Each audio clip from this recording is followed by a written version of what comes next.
Hello and welcome to my video where I'm going to show you how to weave in your yarn tails at the end of a knitting project. The point of weaving in is to secure your yarn tails and also to maybe hide your yarn tails as well as you can if the back of your knitting is going to be visible. Today I'm going to be showing you 3 different methods, all with different results. I'll demonstrate the first 2 methods on garter stitch and the last one on stockinette stitch. The first method is the duplicate stitch method, and it's the one that I use the most. As I said, I'm going to be demonstrating this on the back of some garter stitch, and the idea of this method is to trace the yarn already in the knitting. This should mean that the yarn tail will blend in. In order to understand what we're going to do, you need to think of knitting as a series of loops. If you look at the back of garter stitch, it has horizontal ridges, and each of those ridges is made up of N shapes and U shapes. If you stretch your knitting, you'll be able to see more clearly, but basically these N shapes and U shapes that stand out are the tops and bottoms of the yarn loops, and it's these that we're going to be taking the yarn tail through. Right, so the first thing you need to do is feed the yarn tail into a yarn needle. I like to use a large plastic yarn needle to do this, but if it doesn't fit through my stitches, I just use a smaller metal yarn needle instead. Just so you know, the line in red is the path we're going to follow. The first thing I do is feed the yarn tail under 2 yarn bumps, in my case an N shape and a U shape. This just gets me a couple of ridges away from the corner.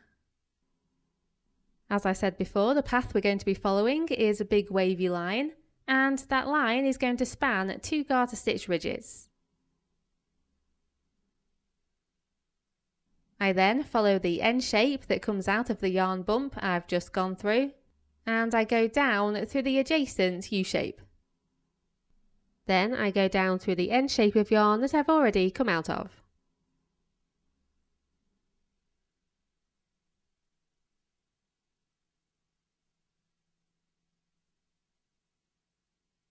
Then I follow the bottom of the loop and come up through an N shape, then up through the U shape I've already been through.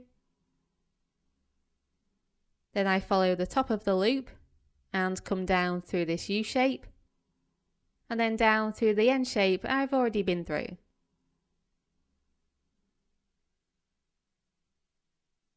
A new N shape, a U shape I've already been through,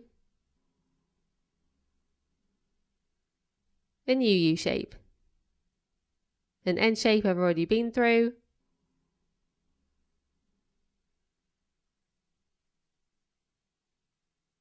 a new N shape, and so on.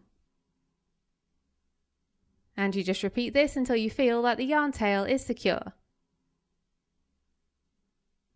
I'm now just going to show you how you go back along another row if you want to make it even more secure. So go under 4 yarn bumps to bring you to the next pair of ridges, and then carry on just the same in the opposite direction.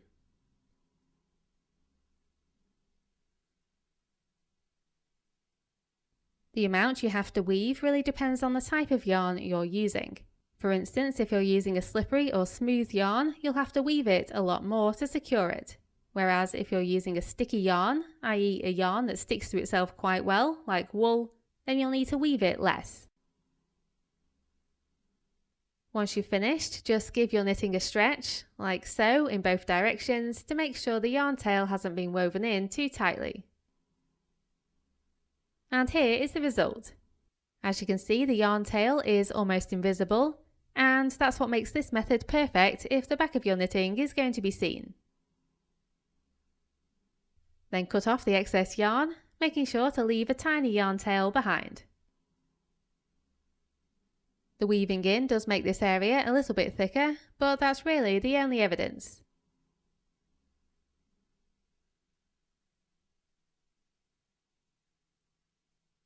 Okay, so moving on to the next method. This one's a bit quicker and easier, but it's also more visible. I would use this method if I wasn't going to see the back of the knitting at all. All I'm going to do is feed the yarn tail into a metal yarn needle, And I'm going to just pick up a few strands of the yarn bumps and then feed the yarn tail through the yarn bumps in a straight line on the back of the knitting. Make sure you're feeding the yarn tail through the bumps rather than under them.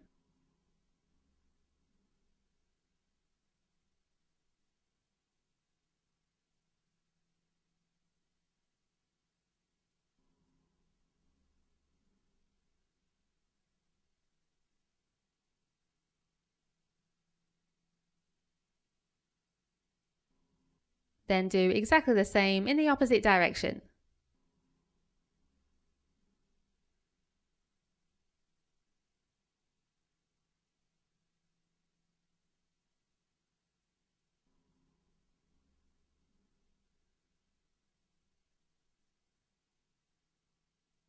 Then give the knitting a good stretch to make sure the yarn tail is not woven in too tightly.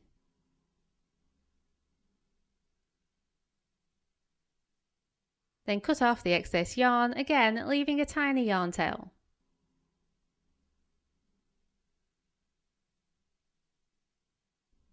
Obviously this method is quicker and easier, but you can clearly see the result. I would use this method if the back of the knitting was not going to be seen. Then the last method is quite similar, but we need to first unwind the yarn tail and split it into two. Note that I'm demonstrating this on the back of stockinette stitch instead.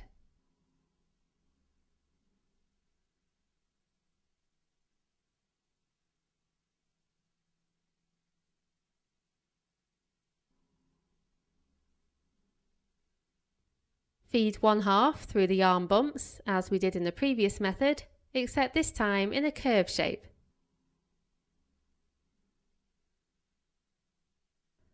Make sure to only pick up a few strands of the yarn bumps.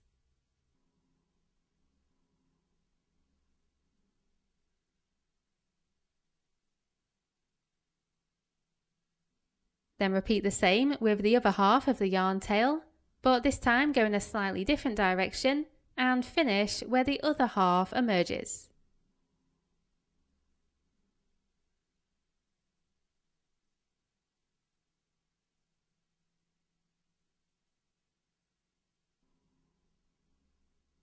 Then tie these together in a single knot, making sure not to tie this too tight.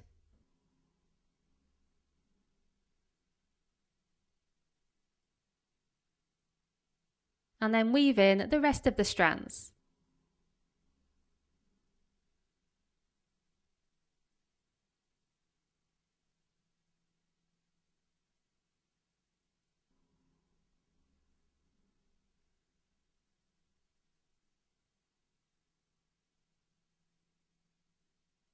Make sure to give the knitting a good stretch to make sure the yarn tail is not too tight.